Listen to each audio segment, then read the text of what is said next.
කැෂ්බොයි නාලිකාවට සාදරෙන් පිළිගන්නවා. අද අපි කතා කරන්න යන්නේ ගොඩක් දෙමාපියන්ට තියෙන ලොකුම ප්‍රශ්නයක් ගැන. ඒ තමයි දරුවන් සහ ජංගම දුරකථන. මේකට විසඳුමක් විදිහට step by step parental control guide for Android and iOS ගැන සවිස්තරාත්මක විග්‍රහයක් තමයි අද අපි අරගෙන ආවේ. ඇත්තටම අද කාලේ දරුවන්ව ස්මාර්ට්ෆෝන් එකකින් ඈත් කරලා තියාගන්න එක කොච්චර අමාරුද කියලා අපි කවුරුත් දන්නවනේ. ෆෝන් එකට ඇබ්බැහි වෙන එක ගොඩක් ගෙවල් වල තියෙන ලොකුම අභියෝගයක්. හැබැයි දරුවා ෆෝන් එකේ කොච්චර වෙලාවක් ඉන්නවද මොනවද බලන්නේ කියන එක අපිට නිවැරදිව පාලනය කරන්න පුළුවන්. ඉතින් අපි මූලාශ්‍ර කිහිපයක්ම අධ්‍යයනය කරලා තමයි මේ සුවිශේෂී මාර්ගෝපදේශය සූදානම් කළේ. හරි, අපි මේකට කෙලින්ම යමු. අද මේ විග්‍රහයේදී අපි ප්‍රධාන කරුණු 4ක් ගැන කතා කරනවා. පළමුවෙනියට main control methods, දෙවෙනුවට Apple phone settings, තුන්වෙනියට Android phone settings සහ අවසාන වශයෙන් මේ සම්බන්ධයෙන් තියෙන new global laws ගැන අපි බලමු. පළවෙනි අදියර main control methods. ඒ කියන්නේ ඩිජිටල් ආරක්ෂාව සඳහා තියෙන essential features. මතක තියාගන්න මේවා දරුවන්ට දෙන දඬුවම් නෙවෙයි, වර්තමාන දෙමාපියන්ට තමන්ගේ දරුවන්ගේ ඩිජිටල් ආරක්ෂාව තහවුරු කරන්න තියෙන අත්‍යවශ්‍යම මේවා. මෙතනදී පළමුවෙන්ම තියෙන screen time limits. මේක අතිශයින්ම වැදගත් පියවරක්. මෙතනදී වෙන්නේ දරුවට දවසකට දුරකථනය පාවිච්චි කරන්න පුළුවන් උපරිම කාලය හරියටම තීරණය කරන එකයි. උදාහරණයක් විදිහට අපි දවසකට පැය 2යි කියලා සෙට් කළොත් ඒ පැය 2 ඉවර වුණාම ෆෝන් එක ස්වයංක්‍රීයවම ලොක් වෙනවා. මේකෙන් අර නිමක් නැතුව දිගින් දිගටම ෆෝන් එක දිහා බලාගෙන ඉන්න එක නතර කරලා පැහැදිලි දෛනික සීමාවක් නිර්මාණය කරන්න අපිට පුළුවන් වෙනවා. ඊළඟ කාරණය ගැන කිව්වොත් මේ ස්ලයිඩ් එකේ තියෙන ඇත්තටම සිත් ගන්නාසුළු කාරණේ තමයි මේ app limits කියන පහසුකම. මේකෙදි සම්පූර්ණ ෆෝන් එකම ලොක් කරන්නේ නැතුව දරුවාගේ අවධානය වැඩියෙන්ම වෙනතකට යොමු කරන ගේම්ස් නැත්නම් සෝෂල් මීඩියා වගේ නිශ්චිත ඇප්ස් වලට විතරක් වෙනමම කාල සීමාවක් දෙන්න අපිට පුළුවන්. ඒ කියන්නේ අධ්‍යාපනික වැඩවලට ෆෝන් එක පාවිච්චි කරන්න දීලා ගේම්ස් ගහන්න විතරක් දවසකට විනාඩි 30ක් වගේ සීමා කරන්න මේකෙන් අපූර්වට අවස්ථාව ලැබෙනවා. ඊළඟට තියෙන්නේ බෙඩ් ටයිම්. එහෙවත් නැත්නම් ඩවුන් ටයිම් මෝඩ් එක. දරුවන්ගේ නිින්ද කියන්නේ ඉතාමත්ම වැදගත් දෙයක් නේ. මේකෙන් කරන්නේ රාත්‍රී කාලයේදී දුරකථනයේ ක්‍රියාකාරීත්වය ස්වයංක්‍රීයවම අක්‍රිය කරන එකයි. රැට නිදාගන්න වෙලාවට ෆෝන් එකෙන් එන පෙළඹවීම් සම්පූර්ණයෙන්ම අයින් කරලා දරුවාගේ නිින්දේ සෞඛ්‍ය සම්පන්න බව ආරක්ෂා කරන්න මේ විශේෂාංගය ඇත්තටම ගොඩක් ප්‍රයෝජනවත්. මෙතනදී තවත් අමතර විශේෂාංග දෙකක් අපි පොඩ්ඩක් සංසන්දනය කරලා බලමු. එකක් තමයි content filtering. ඒ කියන්නේ දරුවාගේ වයසට නොගැලපෙන වෙබ් ඇඩවි සහ ඇප්ස් ඩවුන්ලෝඩ් කරන එක සම්පූර්ණයෙන්ම අවහිර කරන එක. අනිත් එක තමයි ලොකේෂන් ට්‍රැකින්. ඒ හරහා දරුවා ඉන්න ස්ථානය දෙමාපියන්ගේ දුරකථනයෙන් සජීවීව බලා ගන්න පුළුවන්.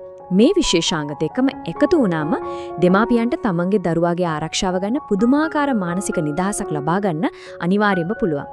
හරි, අපි දැන් යමු දෙවැනි අදියරට. Apple phone settings. එහෙමත් නැත්නම් setting up iOS screen time. Apple දුරකථන පාවිච්චි කරනවා නම් මේ දේවල් හදාගන්න අමතර apps කිසිවක් download කරන්න අවශ්‍ය වෙන්නේ නැහැ කියන එකත් මෙතනදී මතක් කරන්න ඕනේ. මේක කරන්නේ මෙහෙමයි. මුලින්ම දරුවාගේ iPhone එකේ settings වලට ගිහින් screen time තෝරන්න. ඊළඟට turn on screen time දීලා this is my child's iPhone කියන එක තෝරන්න. තුන්වෙනි පියවර විදියට අපි කලින් කතා කරපු down time සහ app limits අවශ්‍ය විදියට සකස් කරගන්න පුළුවන්.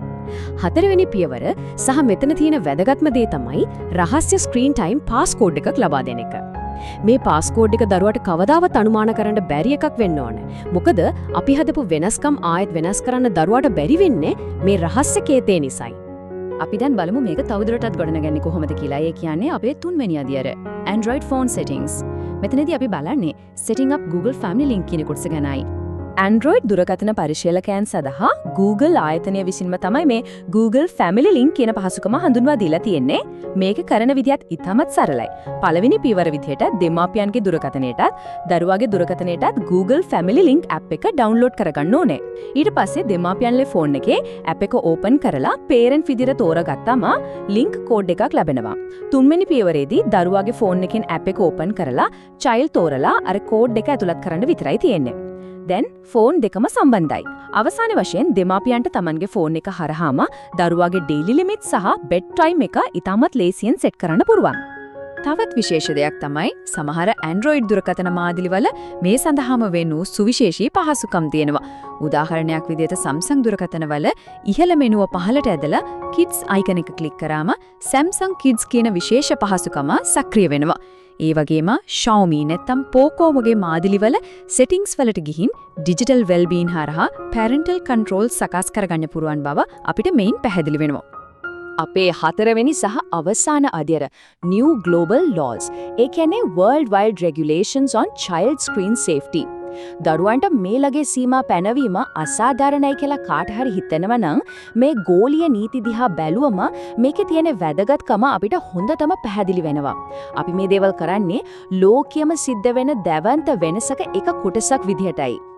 ජාත්‍යන්තර මට්ටමින් පවා මේ ගැන කොච්චර බරපතල විදියට හිතනවද කියන එක මේ කරුණ වලින් තහවුරු වෙනවා.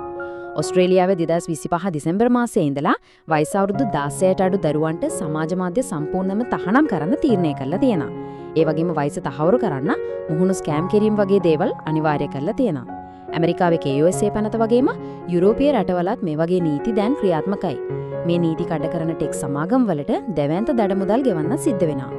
මේ කරුණ වලින් අපිට මධ්‍යස්ථව පේන දේ තමයි පාලනයකින් තොරව තාක්ෂණය භාවිතා කිරීම දරුවන්ට කොයිතරම් හානි කරද කියන එක ලෝකයේ ප්‍රබල රාජ්‍යයන් පවා මේ වෙද්දි පිළිගෙන අවසන් කියන එක. අවසාන වශයෙන් කියන්නේ තියෙන්නේ තාක්ෂණය කියන්නේ දරුවන්ට එන සතුරෙක් නෙවෙයි. ඒක නිවැරදිව කළමනාකරණය කරනව නම් විතරයි. මේ අභියෝගාත්මක කාලයේදී මේ වගේ දැනුම අපිට ගොඩක් වැදගත් වෙනවා. ඉතින් මේ විග්‍රහයෙන් වැදගත් යමක් ඉගෙන ගත්තා නම් කරුණාකරලා මේකට ලයික් කරන්න, අදහස් කමෙන්ට් කරන්න. ඒ වගේම අනිත් දෙමාපියන්ටත් මේ වටිනා පණිවිඩය අරන් යන්න අනිවාර්යයෙන්ම ෂෙයා කරන්න. අනාගතයේදී අපේ සමාජයේ මේ තාක්ෂණික අභියෝගවලට කොහොම මුහුණ දෙයිද? ඒක තීරණය වෙන්නේ අද අපි අපේ දරුවන් වෙනුවෙන් ගන්න මේ වගේ පුංචි පියවරයන් මතයි. හැමෝටම සුබ දවසක්.